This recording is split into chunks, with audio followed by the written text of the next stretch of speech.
see on the screen. I'm Caroline and I'm from Koloff.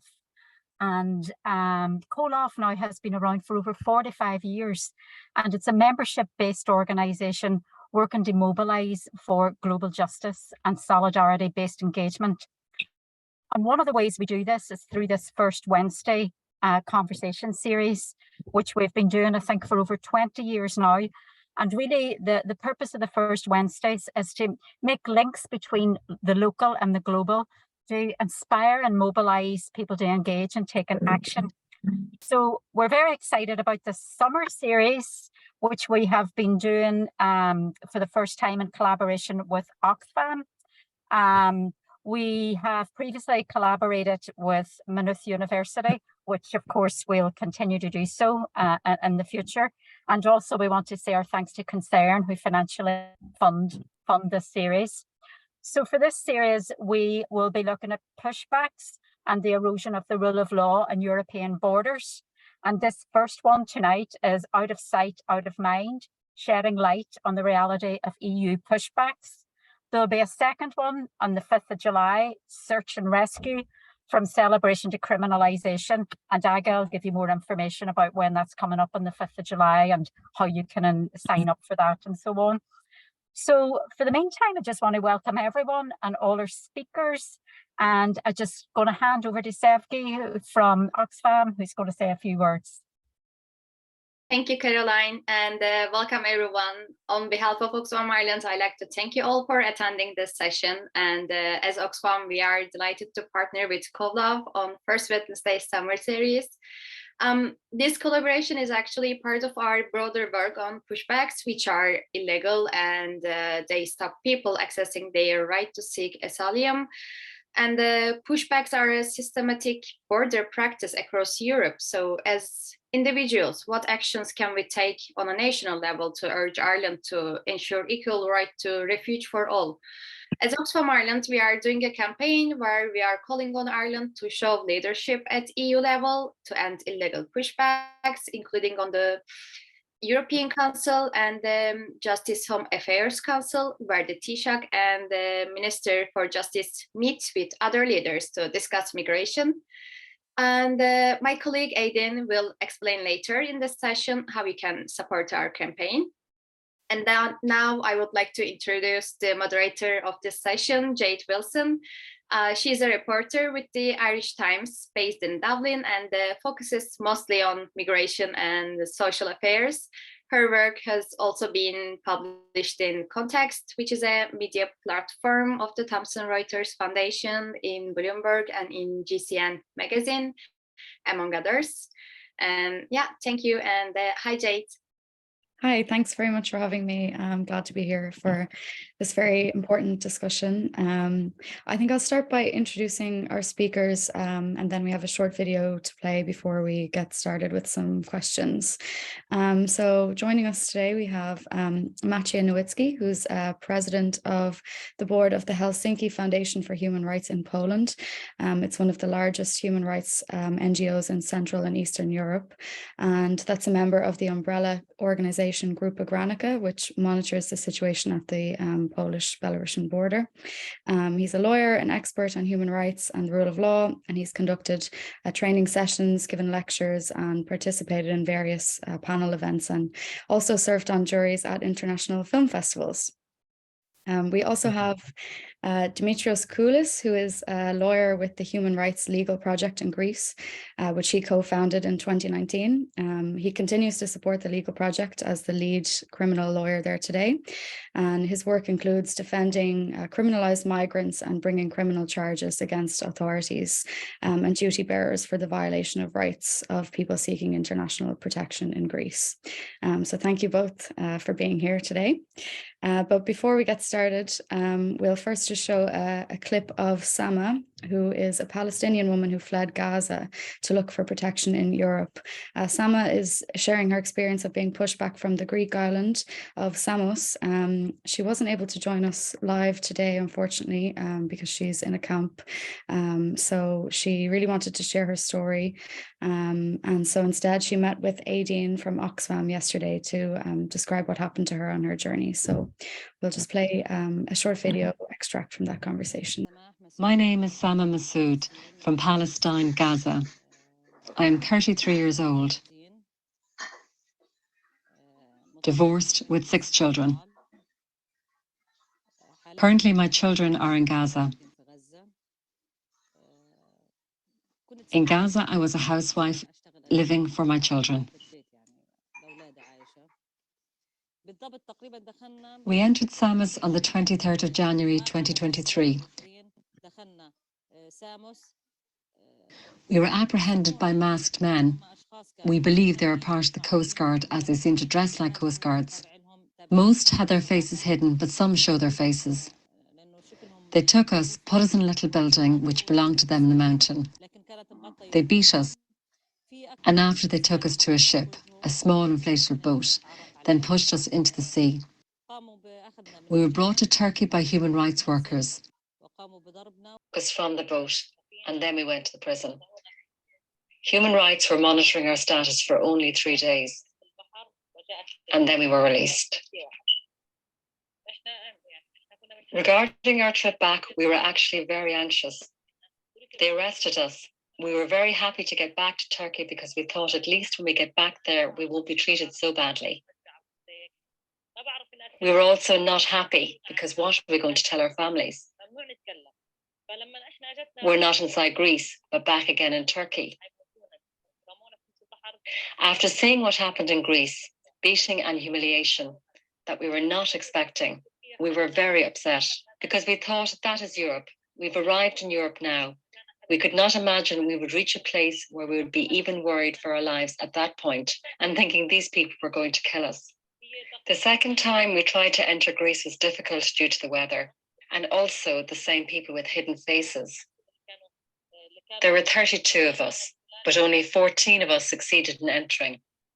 The rest were returned. We were hiding in the forest and in the mountain and slept there. We heard scary sounds and voices. There was a very scary atmosphere, along with the constant rain. Added to this, we were worried that they would catch us and return us back to Turkey. We were very happy that at the end of this, 14 of us arrived. The happiest moment after all of this was when an organization came and helped us and took us to the camp. In Gaza, we were living in a siege. We were oppressed there. I hope all the governments in Europe try to understand we are living under oppression. We don't have a life. We have a high population density. We can't live properly in Gaza. I would like for people and governments to listen to our voices, to help us. I've been in Greece for 6 months, but no one has told me my legal situation now. People who come to seek asylum, they have for sure some sorrow in their life. They didn't come here because they just wanted to come. In the camps here in Greece, there is almost no life, like in the rest of Greece. We have so little money for food or transport. My message is, please look at us with more sympathy. We come from one oppression and have arrived to another oppression. Until now, we haven't been able to attain what we came for. We want asylum and have found none.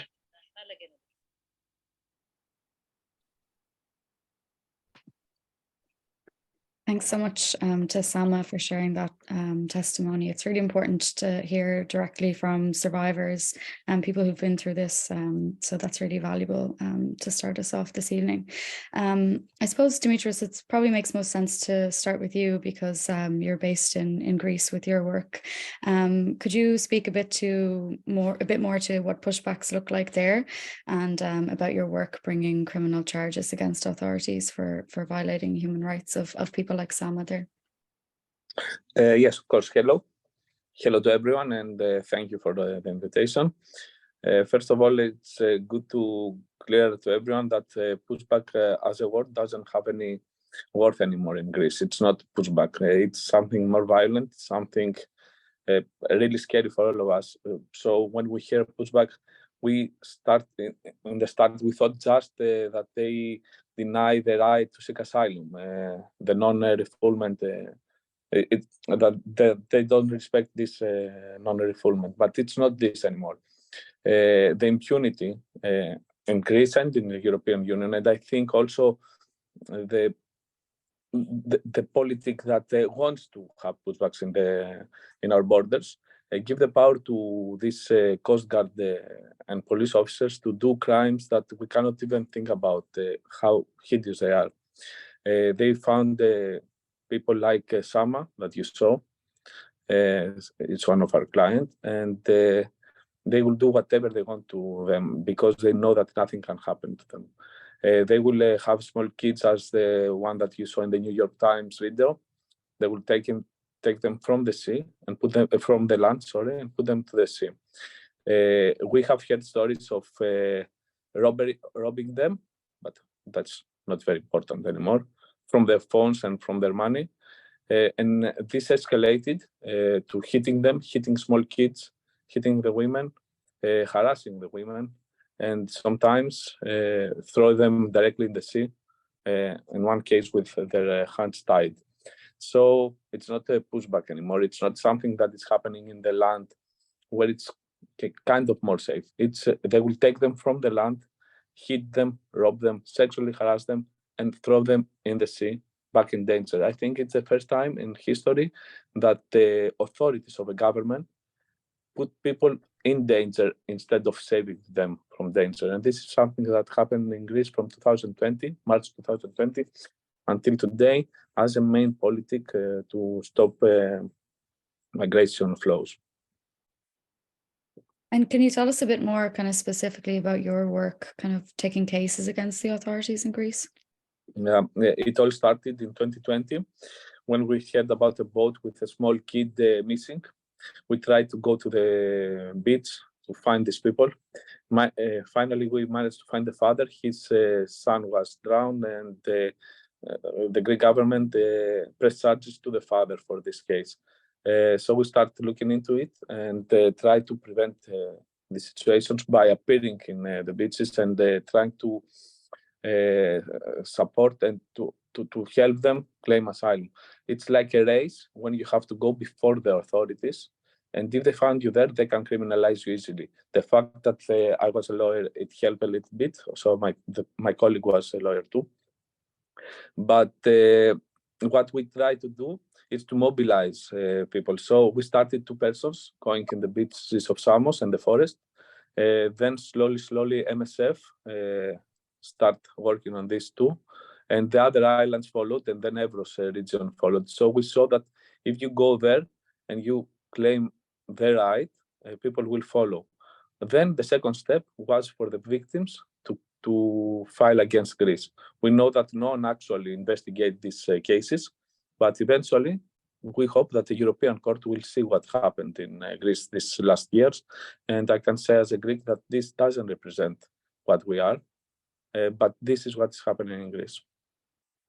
And do we have any sense of, whether these pushbacks are increasing over the years in Greece, or any estimations of how often or how many are taking place?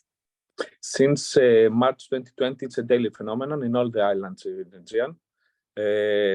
Our government says that they have stopped more than 250,000 people from entering Greece. The only way to count this number is to actually put them back. You cannot have an idea of this number. So the estimation of our government, they don't want to say it, but they say it is that they have pushed back more than 250,000 people. Okay, sometimes it's the same, because as you can see, Sama came 2 times, her brother 3 times. People tried 6 and 7 times to come, but a lot of people, it's something that is happening daily, as I'm telling you. The last year, we managed to find people, but for the 2020-2021, the COVID restrictions helped the government to make a system where no one is visible to the plain eyes, to the citizens. They have made their operations so good but it's very difficult to actually see them. And that's why the video in New York Times is a breakthrough, because someone succeeded to record all the things that we are hearing all these years.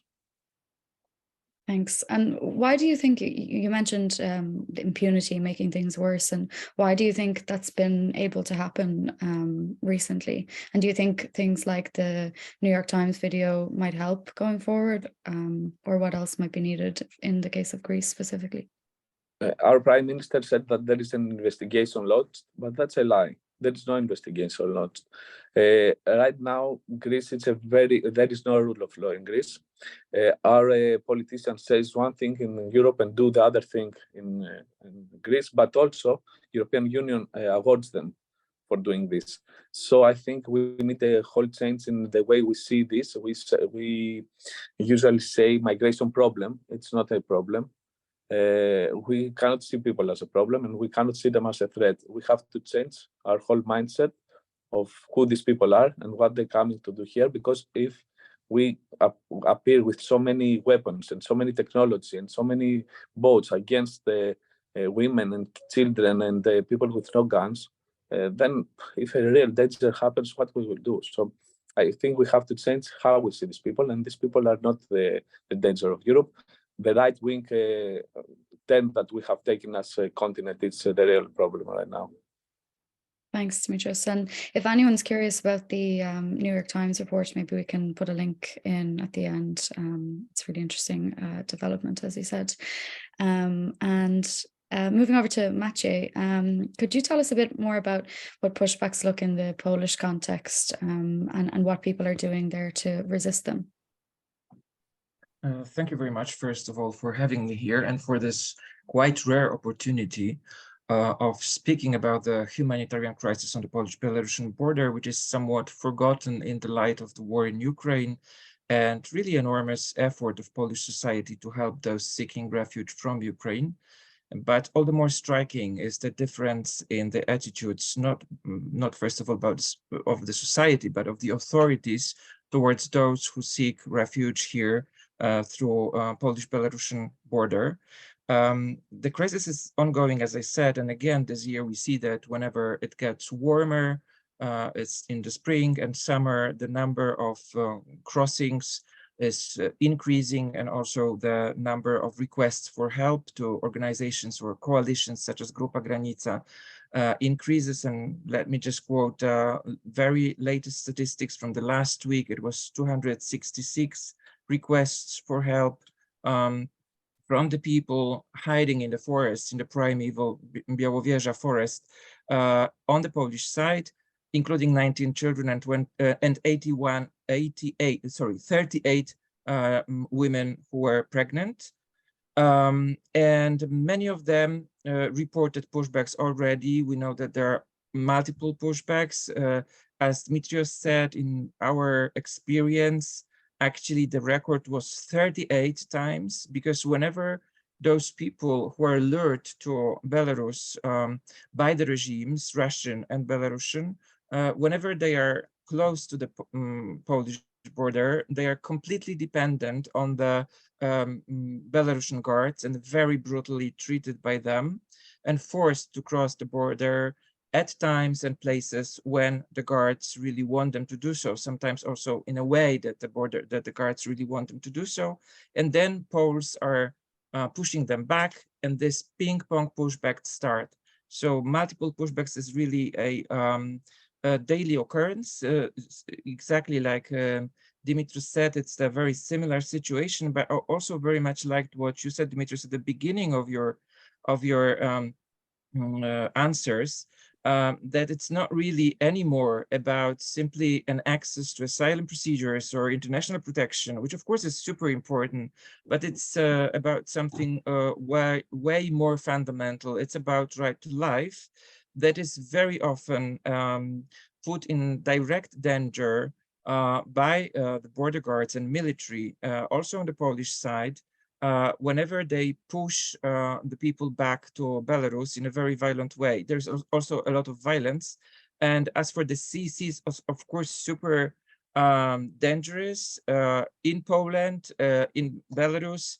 The danger is especially low temperatures at night, but also swamps and rivers. People very often can't swim and they are forced to cross the rivers, and drownings are really, along with hypothermia, the main reason of deaths. So officially reported there are only 45 deaths, but I wanted to say that actually Grupa Granica receives almost daily desperate requests from relatives of those missing ones to help them to search for their relatives.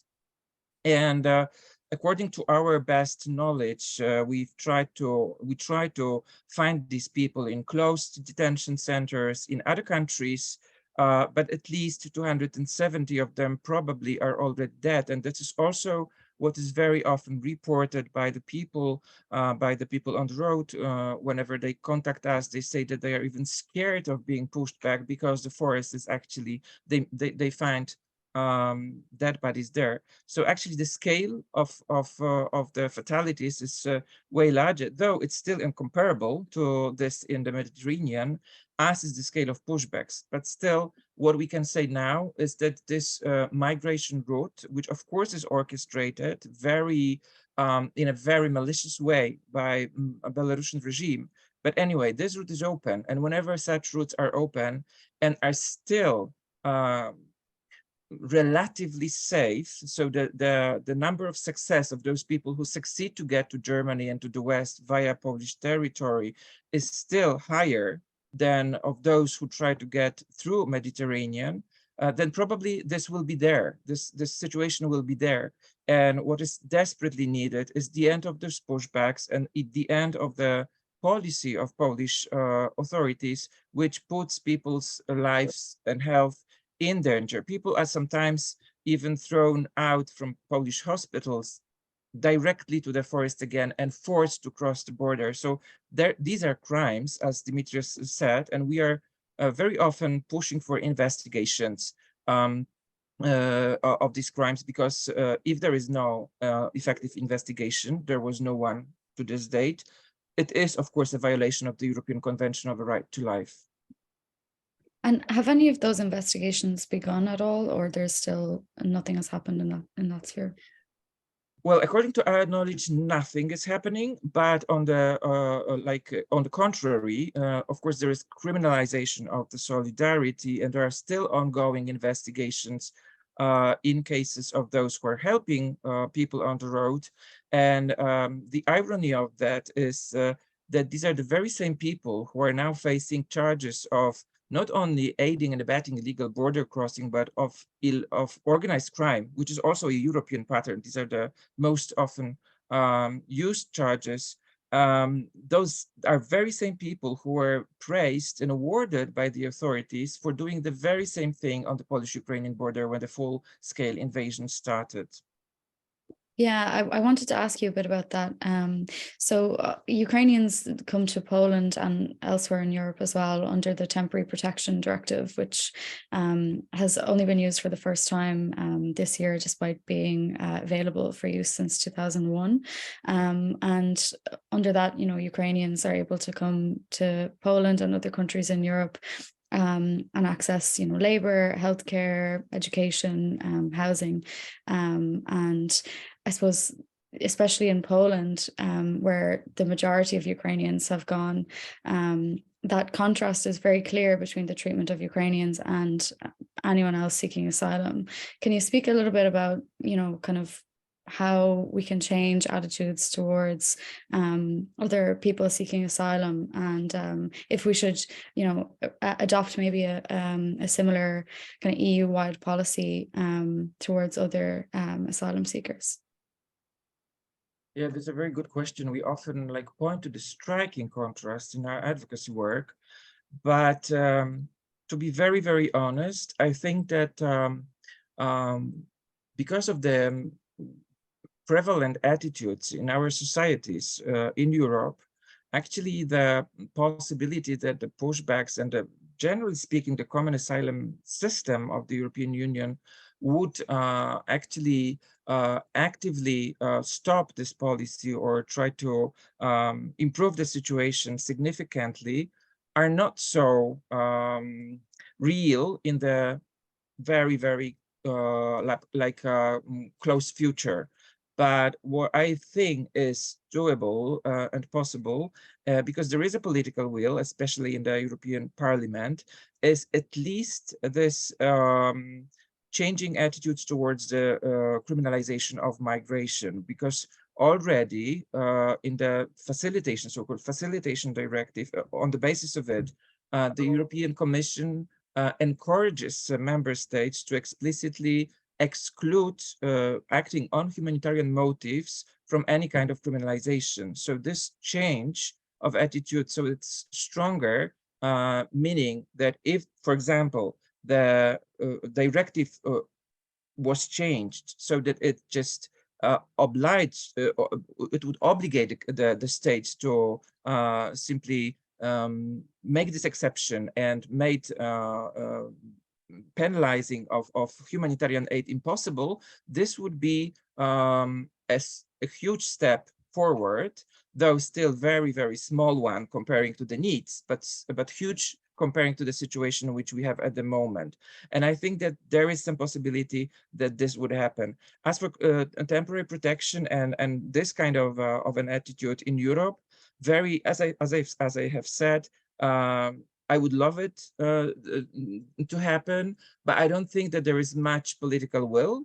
But one more thing, if I may, I think that also we need to rethink critically the whole concept of asylum and migration, and these so-called critical border studies, this new really like concepts about borders, probably a little bit more discussed even in the US than they are discussed in Europe, and they should be discussed. What I mean is that we don't have this very clear capacity, not capacity, but very clear vision, even on our side of the civil society, how to really deal with migration in a cohesive way. I mean, we are full of course, in full support of the ideals of the right to asylum and so on. This is really a cornerstone of human rights. But in practical terms, I don't think that our work is done intellectually even on this level. If it was done, probably it would be a little bit easier to convince those parts of the movable middle in the societies that are not really convinced how to deal with movement of people through the borders. And just another follow-up question. You mentioned earlier that sometimes when people do make it across the border, they might be, found in hospitals and then in the forest. I'm wondering, like, what happens for the majority of people who make it across? Because I know that there's an increasing number of people who end up in detention centers in Poland, for example. Yeah, whenever they are in detention centers, actually they're awaiting lengthy procedures, and of course with many deficiencies. First of all, there is lack of access to interpreters and translators, and lack to access to psychological and psychiatric help. This is something which is very, very striking. The conditions in those detention centers differ. Some are quite fair, I would say. Some are really horrible. But first of all, it's really like a very long waiting, and especially unaccompanied minors, and generally minors and people who are traumatized, and there are a lot of them. They, first of all, shouldn't be kept in detention according to the European law, but even if they are kept in detention, there's no procedures really to deal with them so that it's not prolonged. So the majority of people is trying to get to the West. Very, very few want to stay in Poland. Actually, it's a transit country, classic transit country. And of course, they very much use there's a lot of involvement of traffickers, which makes things, of course, way more difficult also for the activists who help the refugees and migrants. Sometimes they do it on their own, and very often also families of those who are trying to cross the border are trying to get nearby to simply take them to, for example, Germany. There are safe houses in Poland. There are safe houses in Germany already as well. And it is a very contentious topic to speak about. Even in our milieu of activists, there is no accord whether we should speak about it openly or not. Where our approach is that it is not illegal. We have done a very thorough analysis at the very beginning of the crisis in 2021, showing that actually all those kinds of humanitarian help are legal. What the country is doing, what the state is doing, the pushbacks are illegal. And so we do think that this auto-criminalization is a very bad tactic from moral, but also legal standpoint or the point of view. And one more thing, I think that also Dimitris tackled it a little bit. So these are really like very similar phenomena. And by the way, we try to learn from the Greeks. Is that those crises overlap. There's no rule of law. So for example, Polish courts, as you know, all the guarantees of the independence of the judges has been dismantled in Poland since 2015, but still there are many courageous judges who really adjudicate according to their conscience and according to the law. And so we have litigated a number of cases, not only in Strasbourg, but before the domestic courts. And there are already 13 very, very strong judgments of domestic courts explicitly saying that pushbacks are completely illegal. The question is whether we can implement those judgments, and we actually very often can't, because Poland is not a state of law anymore, a state ruled by law anymore. So this is really like a huge challenge for us. Thanks, Maciej. And a question, I suppose, for both or either of you might like to weigh in. I suppose, what do you think the most ideal and effective EU response would look like to tackle pushbacks? Either of you can answer this.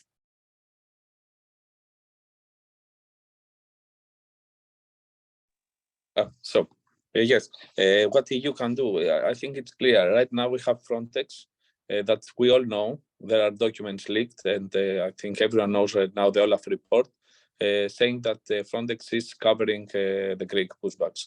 And I think also in the other borders, Croatia, and probably, I don't know, in Poland. So the first thing is to withdraw Frontex and withdraw all this money that we give to Frontex to support illegal acts. And second of all is to actually show to Greece and Poland and to all the countries that the rule of law should be respected. Right now, we know that it's not respected here in Greece, and it's a very dangerous thing when you have your police becoming criminals, because there is no stop to that. They will never stop if you do this. So we need actual charges against Greece to show that the EU doesn't agree with that, with what is happening here. Would you like to weigh in on that, Maciej? Yeah, just a short comment. First of all, on the factual side of it, Frontex is not there on the Polish-Belarusian border, though the headquarters of Frontex are in Warsaw, but they were never invited by Polish authorities. But as for what can EU do, in our case, we think that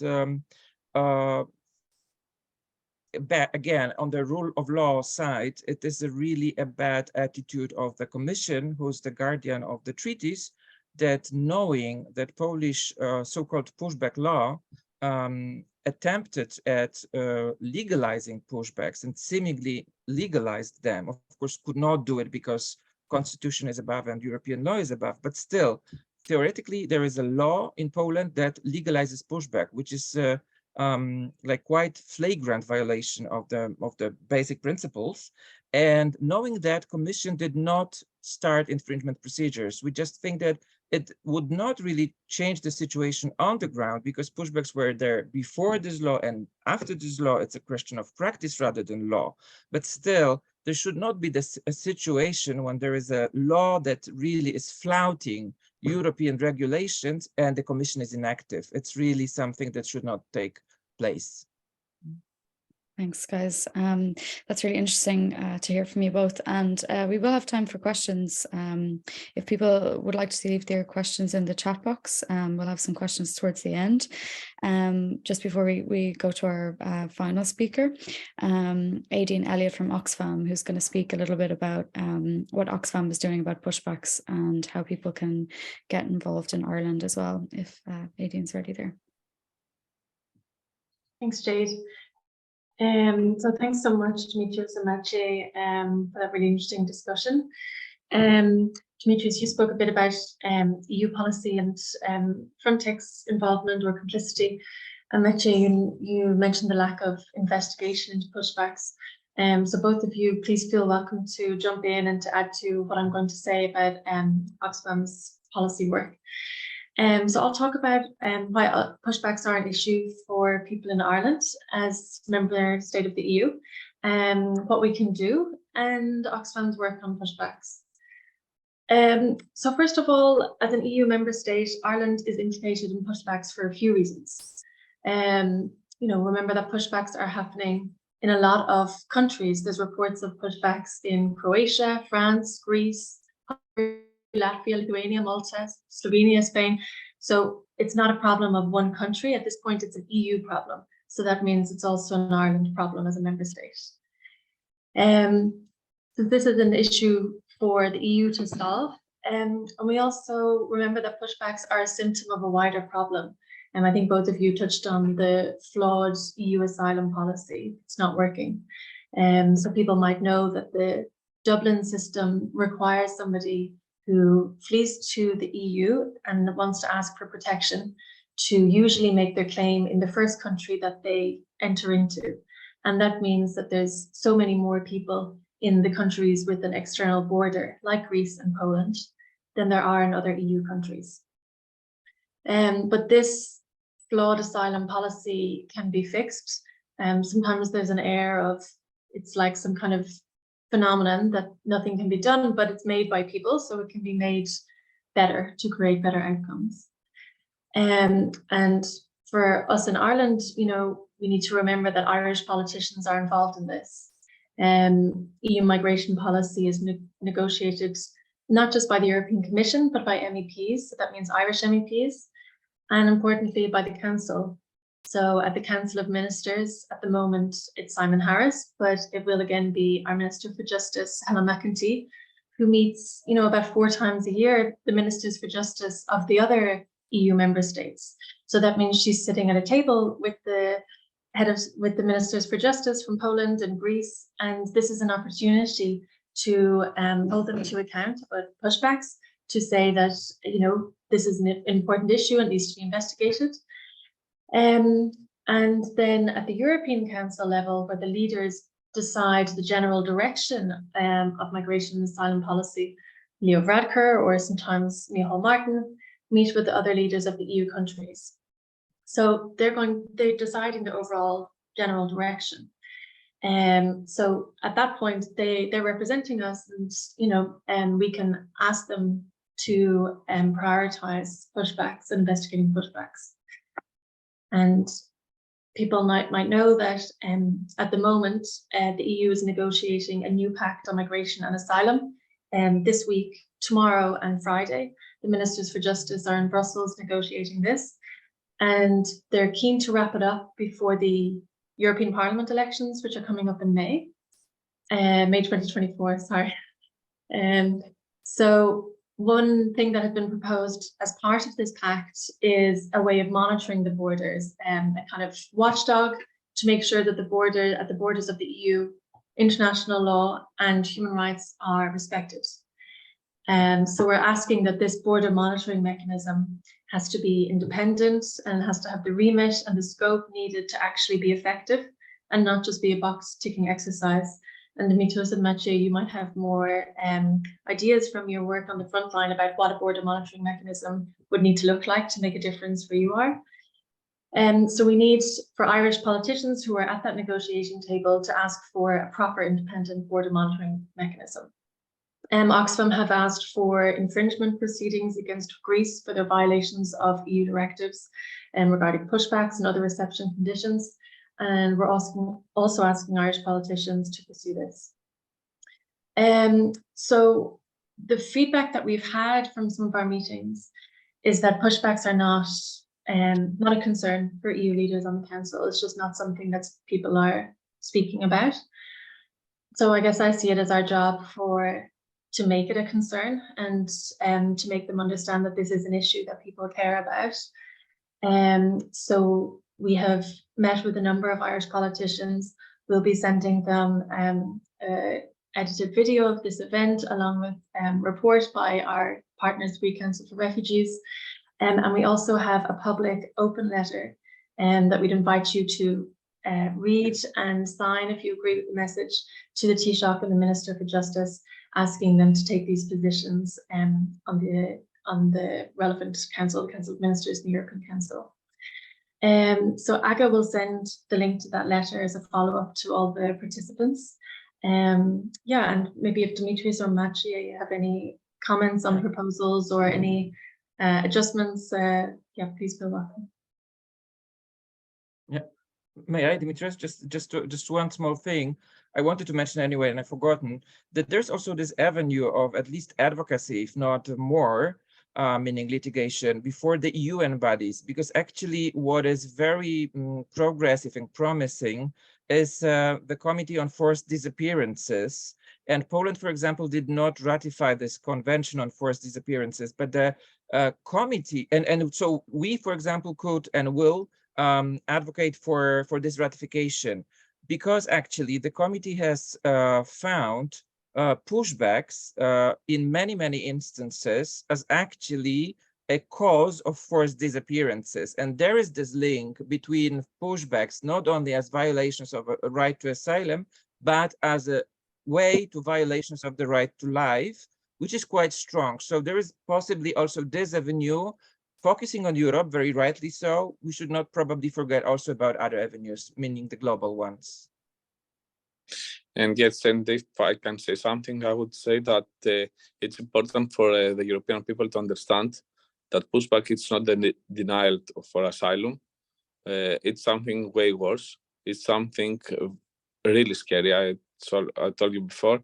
It has inside all kinds of violations, and there are violations from our police officers, the one that they are supposed to protect the law against the most vulnerable. So if the European people that they can say that we don't want more refugees, but I'm sure that they will all agree that we cannot have our special forces and our police officers becoming criminals. And if they understand the violence that it's in each and every pushback, that involves in each and every pushback, and the consequences to people, the psychological trauma, and more often the real trauma and the death of people, then they will say, okay, we have to stop making criminals out of our police officers. And this, I think, everyone will agree that we don't want to have police officers that becoming something so bad and so, I don't know, it's terrifying what will happen. And we can see it when they address to us, when they try to stop us from intervening. And we have seen them, how they were, in one case where an MEP was with us and they let us pass and they didn't say anything. They were very polite. So we can see that still European Union can intervene and at least stop the violence that includes the pushbacks, to show them that there is no impunity when there is a crime involved, something like that. I don't know. Just on the topic of crime, actually, there's a chat question here that says, and it's for you, Dimitris. It says, is there any insight into how traffickers are viewing these pushbacks? 250,000 in Greece since 2020 is a huge number. Are they exploiting this for returning people? Is this criminality feeding criminality? Yeah, that's a very correct answer. Most often our politician says that they try to stop smugglers, but what they are actually doing is to give them more money. First of all, because more dangerous route and more dangerous result, more difficult the result, so to avoid the pushback, it means more money for them. At one point in 2017, they paid something like 500 euros per person. Now, in order to avoid the pushbacks in the Aegean, they go directly to Italy, and they pay something like 8,000 per person. And the 100 people in every boat. So the smugglers take more money from the pushbacks than before. And also someone that has to come again and again, they will pay more. So we say that we try to tackle smuggling business, but we're actually feeding it. If we had safe routes for these people, the smugglers would stop. They would have no reason to be there. And this is how you tackle smugglers, by having a legal way of submitting your asylum request. And just to give some more time in case anyone wants to ask any more questions in the chat, if either of you had anything else that you wanted to raise that we didn't get to during the first questions, you might do that now. And we'll just give a couple more minutes in case anyone wants to ask anything. Can I just say, yesterday I didn't get to include all of Sama's discussion in that short video, but I asked Sama a similar question, and she pointed out the need for safe and legal routes, and the fact that if she could have applied for asylum from, for example, an embassy or a consulate that she could access, then she would have been able to come to Greece in a safe and a normal way, rather than in a criminalized and dangerous way.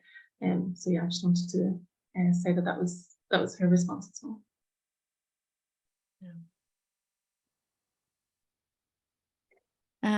Well, if there aren't any other questions from the participants, I might hand back over to Kolov and Oxfam in case you want to do some final remarks. I'm forwarding it now. Oh, there are some other questions. Great. Okay, so someone says, I'm an Afghan asylum seeker, was ex-Oxfam staff in Afghanistan, currently in Ireland, and applied for international protection 2 months ago. I travelled through the same route from Afghanistan to Ireland, sees all of the violations worsening situation, lots of stories and incidents of deaths, pushbacks, violation, and treating asylum as criminal. My question is, as the problem is bigger and getting worse, how can we have a collective approach to tackle the pushback mentality of migrants as criminal and differences in treating migrants, and who could possibly lead this? If either of you would like to take that question. I guess we can show them by the Ukrainian example that 250 people in a continent like Europe, or 1 million, it's not a problem. If there is a safe and legal way for them to come, and of course to return those that they don't have the right to asylum, I don't disagree with that, then we could show to everyone that they are not really a problem. And also showing them people like Sama and others, showing their human side, it can help if the Europeans know that they are normal persons like us. And of course, we have all the urban legends that we have to tackle, or the fake news about real refugees, who is a real refugee, and how a real refugee looks like. For example, Palestinians, they have something like 98% acceptance on their right on their asylum request. So we still don't give them legal ways to come. So we need to change this to the European mind, that there are real and not real refugees, that our continent doesn't have enough space or something like that. We know that global warming is coming, and we know that migration because of that will come after 30, 40 years. We cannot have camps everywhere to put them and hide them, like right now in my island, Samos island, where we have a huge camp. And in Lesbos, they are making another one. The camps, it's not the solution. It's never the solution. We know that from the past. So we need to find another solution, because the problem, as I say, it's not a problem, but yeah, the issue will remain forever. So we have to tackle it in another way. There's another question here as well. Says, I think we should campaign with big companies and also the mainstream media. Is there anything planned? I'm not sure if there's anything like that in either of the countries you guys are operating in. No, In my country, it's a good example that we have a famous basketball player in the NBA, the MVP of the NBA. We didn't give them any papers until he became famous, but our government give him now his nationality and to his whole family, and he doesn't speak up. So we need also to start from these good examples of refugees that actually made it, and we have to make them speak up for the others. Yeah, and I may say from Poland that at the beginning of the crisis, there was this very huge mobilization on the side of civil society, but also society in general, because we all knew that when the winter comes, there will be first casualties. And at the beginning, it all started in September, so people were still hoping that we can avoid it, we can simply avoid it.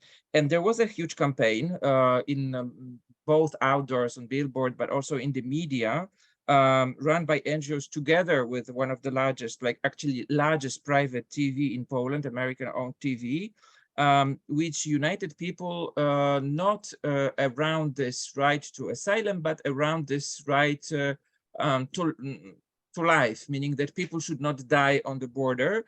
And this was done in a way that could appeal like more conservative side of the society, but also more progressive side. And maybe because of that, it was a little bit, you know, I don't know, without a super like powerful messaging. It was meaning it was not super successful, but there was this attempt, and actually in the media, there's quite a lot of debate about it in Poland, but of course there is also a huge wave of propaganda, and we should still remember that probably one of the biggest obstacles that we face is not the real issue, but the fact that populists can very, very easily find like scapegoat migrants and refugees, and they do that, and they are very effective, and they put a lot of money into it. Like in Poland and Hungary, anti-migrant speech of politicians is really something very dangerous.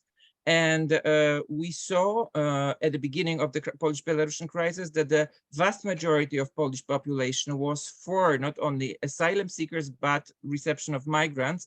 And after the massive propaganda, it's less than half of the population. So unfortunately, it does work. And this is one of the major obstacles, because the level of politicization and the cynical use of this argument of migration in propaganda is huge, and disinformation. Yeah, absolutely. Jade, can I just come in on those? Yes, I was on the question about the mainstream media. Yeah, so Dimitris mentioned the New York Times video of pushbacks, that we'll send in the links. Might also point to Jade's own articles in the Irish Times. Jade wrote a few articles about migration that, you know, were really striking, but one that touched me in particular was after her trip to Lampedusa, about, you know, the need for search and rescue. And I think those articles were moving for a lot of people who read them.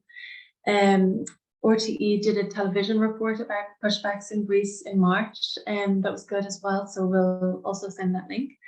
And then to respond to the observation of my Afghan colleague, and then also maybe a little bit to something Maciej said earlier about the intellectual work on how our vision for asylum going forward.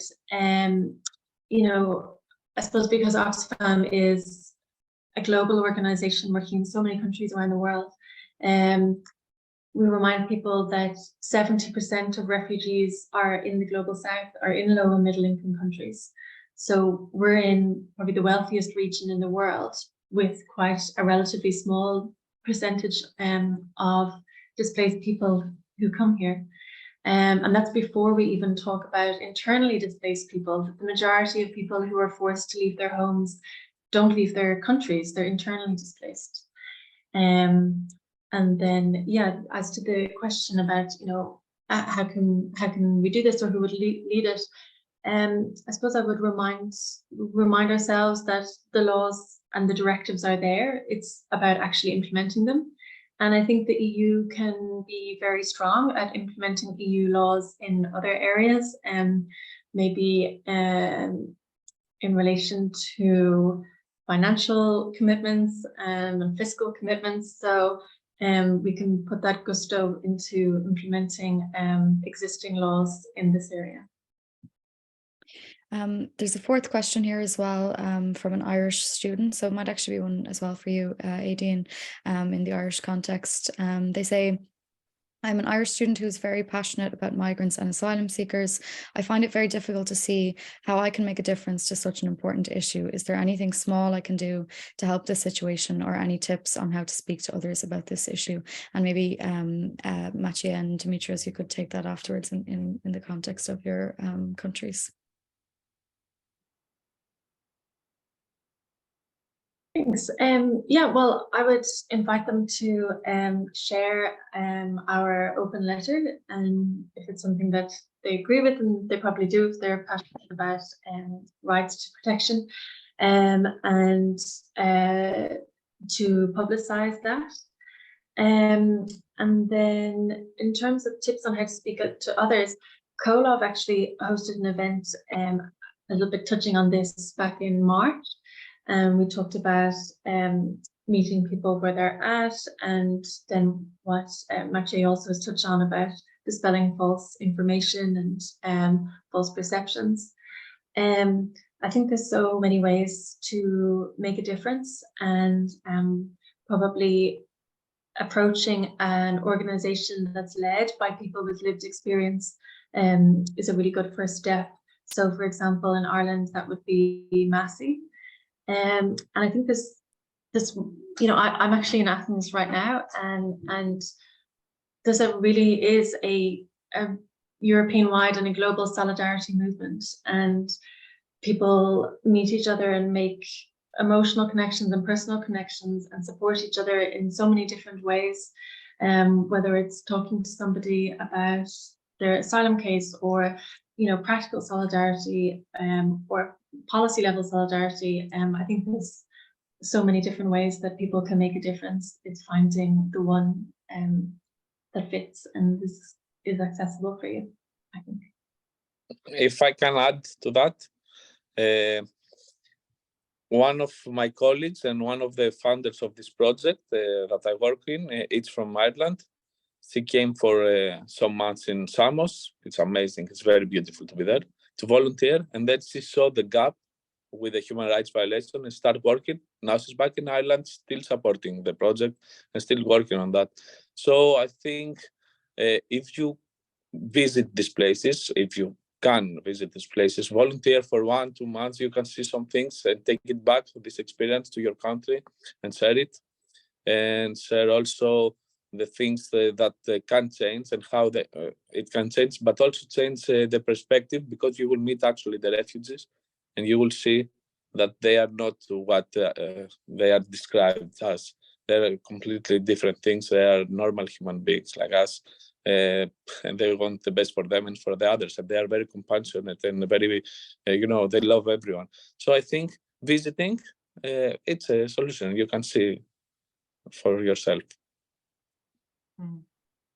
For me, just to echo that, from our example, first of all, there are, of course, also crowdfunding campaigns, and we have gathered our first funds for the Grupa Granica that way instantly. So even contributing a little bit can be significant, but also this lived experience, as you said, at the Polish-Belarusian border, there are many volunteers coming for shorter or longer periods of time. And this is really a transformatory experience in many ways. It can be traumatic, but it's also some real solidarity also with other activists. What I personally loved about Grupa Granica is that there are people from such different people, like anarchists on one way, really like core anarchists, and then there is club of Catholic intelligentsia, and they do cooperate with each other, and there is something that could never happen on other grounds. And of course, it's not easy, far from that, but there is something that then you can feel that are basic values where such different people can really agree upon and work together on. And this is something that really is extremely valuable, also as a lived experience. Yeah, I think all those kind of very direct actions that everyone has mentioned are really important. And just one thing that the question reminded me of as well is one person that I interviewed who reached Lampedusa earlier this year. When I asked the same question of him, I was very surprised by a very simple answer that he gave, which was listen to us, like listen directly to people who are making these journeys and to try and amplify their voices. And I think there are so many ways that you can do that, whether it's, reading their experiences in a newspaper article and sharing it with friends, or whether it's like Dimitris said, doing some volunteering yourself and meeting those people and taking that experience back home, and, maybe then writing letters to government as well, as Aidan mentioned. There's another comment here. It says they thank everyone who's involved because they have to leave. They say they're currently in Italy and presenting on the necropolitics at Europe's southern border based on research they've been doing in Tunisia. Same issues, same sophisticated technologies of power being used. We need more events like these. Thank you to you all. Thanks for that comment. I suppose maybe we might wait another moment to see if there's any other questions come through. I don't know if any have come through on Kolov's end. If you guys can let us know if there's any more coming through.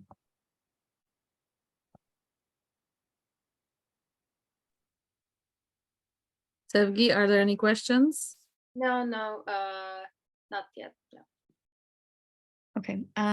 Well, if there's no more questions, I suppose yeah, we're just at an hour now as well, so we can probably hand back over to Kolov and Oxfam. And if there are any questions afterwards, any burning questions, we can return to them. Thanks. Oh, I think there is one more question. Could the human rights lawyer or law societies in the third jurisdictions do more to highlight issues of refugees? What is their experience in Poland and Greece? Lawyers in Ireland, North and South are weak. Decide a few good one. Sorry, I don't.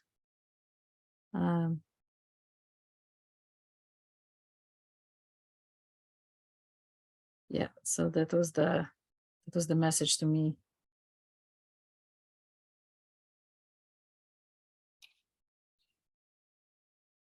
Yeah, so I don't know if I can comment on that, since someone was something, I would say that since I'm a lawyer in a small island and never have the education for the human rights, other people drag me into it. We have lawyers from Ireland right now working with more experience. So by going and supporting the locals, giving them their experiences, we can help more. So I think everyone has something to contribute, because we are taking a lot from people around us that are helping us daily. And I just generally can say that in cases concerning the independence of judiciary, there is quite a lot of involvement of Irish lawyers before both courts, Luxembourg and Strasbourg, whenever they deal with those issues. In case of asylum or migration, I don't recall any of those cases, but there are those possibilities because there is a heavy litigation. And whenever other countries join, especially whenever there is anything before Luxembourg, but also third-party interventions before the ECTHR are very much welcome. And I think that there will be more of them, because actually, as Aidin and Dimitris already have said, the patterns are very similar, and the problem is really our common problem. So I think that this is the direction in which we go. We have to find common solutions, and we have to fight together specific violations on each of the borders. Thanks, guys. I don't see any more questions coming through on my end. Can I just say thanks to everyone for all those different perspectives. It's great to hear a discussion on this. It's a really important topic, and thanks everyone for joining as well and giving your time to learning about this, especially Sama as well for sharing her personal experience. It's really important, as I said earlier, to hear directly from people who've experienced pushbacks. And thanks for having me as well. It's a real honor to discuss this issue with you all. And so I'll hand back over to you guys for final remarks and how people can access any of those letters and so on. Yes, thank you so much to our speakers, to Maciej, Dimitris, Aideen, and Jane for great moderation. I think it was really insightful, and thank you as well for the audience and great questions. We will send the recording of the video either tomorrow or early next week with some links and some information from our speakers, and as well with the open letter from Oxfam. So we would really love if you could sign it, share it as wide as you can, because this is the least we can do to support the cause. And also just to add on about the lawyers and the legal cases that we have in Ireland. So I just would like to add that we have NASC and we have Irish Refugee Council and Irish Human Rights Commission who are taking cases of refugees here in Ireland to courts, and they are winning cases as well.